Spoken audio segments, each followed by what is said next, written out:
I will be voting yes on obstruction of Congress.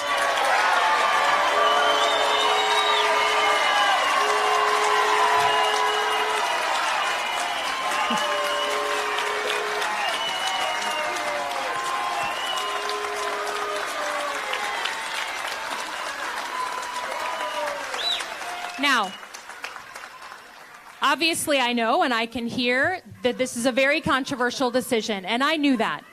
And all I can ask from the people who are listening is that while we may not agree, I hope you believe me when I tell you that I made this decision out of principle and out of a duty to protect and defend the Constitution. That was a raucous town hall in Rochester, Michigan today after freshman Democratic Congresswoman Elissa Slotkin announced that she will vote yes for both articles of impeachment. Slotkin's decision was met, as you saw there, with a mix of cheers and a few boos. Some protesters even held signs that said impeach Slotkin.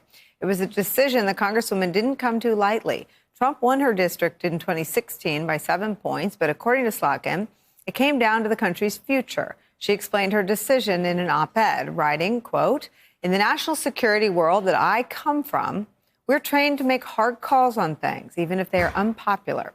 If we believe the security of the country is at stake, there are some decisions in life that have to be made based on what you know in your bones is right. And this is one of those times." Joining our conversation, MSNBC correspondent Garrett Haake. Garrett Haake, the few Republicans that still talk to me ask me why I'm so hard on them. And it's those words she just said. When you know in your bones that something is wrong, you stand before booing constituents and you do the right thing. Is there one Republican who, since you've been covering that building the last few weeks, has been able to say that to you? Well, there won't be one of those in the House, no. I mean, look, Slotkin joins with a lot of these vulnerable freshman Democrats in coming out back in their districts and making this argument in favor of impeachment. You just had, since we've been on the air, Abigail Spanberger, another freshman, another CIA veteran, coming out and saying she, too, will support both articles of impeachment. Everybody was running around this building yesterday quoting Ben Franklin, talking about a republic if you can keep it. But the Democrats this week are using this other Franklin quote, we must hang together or we will hang separately. They have looked at the information provided to them. They have found the facts to be damning to this president, and they have made the decision by and large that they're going to stick together and fight this out. And it's interesting. I was in Slotkin's district the week that the inquiry was announced, and she did the same thing. She did a series of town halls, some in more liberal parts of her district and some in more conservative parts of her district, and really put her in personal integrity on the line here to go out and run this investigation. And you're seeing this now come full circle for these freshman Democrats who are going to be at the tip of the spear, win or lose politically next cycle for Democrats. I mean, if this is a disaster for Democrats, Nancy Pelosi's not going to lose her seat. It's these freshman Democrats who are out here, and they are choosing one after another to stick together and fight this out.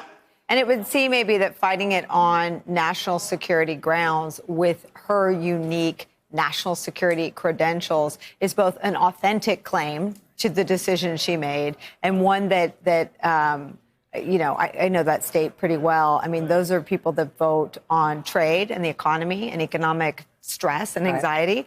And they have a very good head for the national security challenges, a lot of the hardships we've been through the last 3 administrations. I think she joins the other freshman colleagues who come from these backgrounds and bring a specific perspective, an important one, to the Congress. They make a very credible case on national security grounds that this is also an issue of kind of the separation of powers. These people are freshmen. They just took that oath to be a separate and co-equal branch of government and to do their constitutionally mandated duty to be a check on the executive. They take it very seriously. Congress will never have the power of purse again if any president, President Warren, can get in that office and start hurling appropriated and approved funds around in any manner they see fit for their political gain or anything else. These members know that. But what people don't understand... Do they know that? Well, I don't know that people at Slotkin's town hall are caring about Congress being a separate and co-equal branch, but they should. We might lose the executive to Oprah or Kanye or Mark Cuban, but the Congress represents us, and it's something to focus on. But what people are saying is, oh, you know, they just took their marching orders from Nancy Pelosi. No, Nancy Pelosi probably needs their majority more than they want to hold their seat. These people are going to have lives. They have incredible resumes. The easiest thing to do is to call Nancy Pelosi and say, I just can't win South Carolina one again, but Joe Cunningham is going to vote for impeachment because he thinks it's the right thing to do. That's actually harder, is to vote yes. It is easier to tell Nancy Pelosi, who can lose 18 people, I can't be with you, and have her say, I get it. I'm not whipping you on this. This is hard to face a whole room of people screaming at you. And I think that, you know, come next November, she will lose in peace if she loses. But I think the picture is not going to look the same on October 16th that it does on December 16th about impeachment. Connor Lamb always gets a lot of national attention because he's another one of these vulnerable Democrats from Pennsylvania. He tweeted this: what President Trump did was wrong. I hoped he would take responsibility and put this incident behind us, but he hasn't. Instead, he insists the call was perfect, which means he would do it again. The evidence is clear. The standard is the standard. I'll vote to impeach. This is a piece of what I thought was a very interesting message about cheating in the future, that's these most vulnerable Democrats and the National Security Caucus has grabbed onto a protect the next election. They don't seem eager to sort of rehash 16. Is that, you think that's going to work? It is. I mean, it's sort of part of the argument. The other part of it, and this is sort of a broader re-election argument, which is what are the next 4 years going to look like, right? I mean, it's not just this next election. It's what if he wins? What if he wins under circumstances that are questionable? And then we, you know, have another 4 years of this. I mean, obviously it's piece of a larger argument. But what's interesting about these town halls is you're going to be seeing a lot of them. They're going to be these dramatic announcements. I'm wondering if a few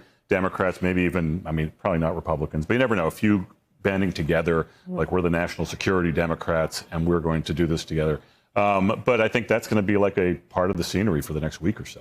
Hey there, I'm Chris Hayes from MSNBC. Thanks for watching MSNBC on YouTube. If you want to keep up to date with the videos we're putting out, you can click subscribe just below me or click over on this list to see lots of other great videos.